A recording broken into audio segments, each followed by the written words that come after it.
এখন তো বৃষ্টি হচ্ছে, কিন্তু গ্রামবাসীর সংঘাত তো গতকাল থেকে শুরু হয়েছে। এখনকার কি পরিস্থিতি দেখছেন সেখানকার? সবশেষ পুলিশ কি বলছে তাও জানতে চাই।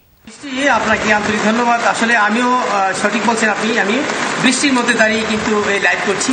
যদিও আপনি যেমনটা জানাচ্ছিলেন সেটা হলো ব্রাহ্মণবাড়িয়ার এই সীমান্তবর্তী কসবা উপজেলার যে শাহপুর এবং আড়াইবাড়ি যে দুটি গ্রাম রয়েছে, সেটা হলো কসবা পৌর শহরের এই দুটি ঐতিহ্যবাহী দুটি গ্রাম। সেই দুই গ্রামের এই যে বাসিন্দা একজন হলো মরিয়ম বেগম, তিনি হজ পালন করতে চান, উমরা হজ শেষে যখন বাংলাদেশে ফিরবেন তখন তার যে মোয়াল্লেমের কাছে রক্ষিত একটি ব্যাগ, যে লাগেজ, ওনার যে লাগেজটা ছিল সেই লাগেজটা কিন্তু বাংলাদেশে এসে মোয়াল্লিম যে ছিলেন, যে গিয়াসুদ্দিন, সে কিন্তু আড়াইবাড়ির বাসিন্দা, তাকে সেটা বুঝ দিতে পারে নাই।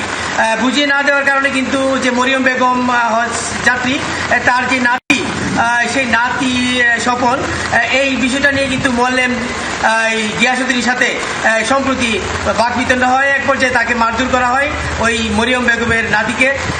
এই ঘটনার জের ধরে কিন্তু আজকে সকালে এই দুই গ্রাম, সেটি হলো কসবা পৌর শহরের শাহপুর এবং আড়াইবাড়ি দুই গ্রামের মধ্যে দফায় দফায় কিন্তু রক্তক্ষয়ী সংঘর্ষ। সেই সংঘর্ষ এড়াতে এবং নিয়ন্ত্রণ নিতে কিন্তু কসবা থানা পুলিশ সেখানে টিয়ার সেল নিক্ষেপ এবং ফাঁকা রাবার বুলেট গুলি করেন, বর্ষণ করে। সেখানে কিন্তু তাদের যে দুই দফা এবং দুই গ্রামের সংঘর্ষ এবং পুলিশের রাবার বুলেট সহ বেশ কয়েকজন আহত হয় বলে আমাকে কসবা যে আশা ডাক্তার, স্বাস্থ্য কমপ্লেক্সের যে ডাক্তার আছেন আসাদুল্লাহ সাহেব, আমাকে সেটি নিশ্চিত করেন।